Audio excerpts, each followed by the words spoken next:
Mac and cheese! Why so nice?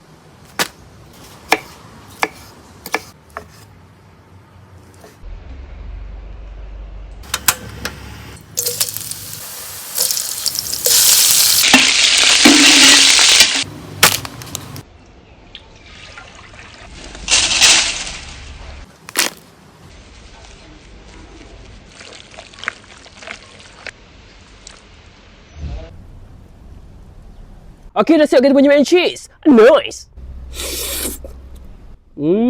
Oh.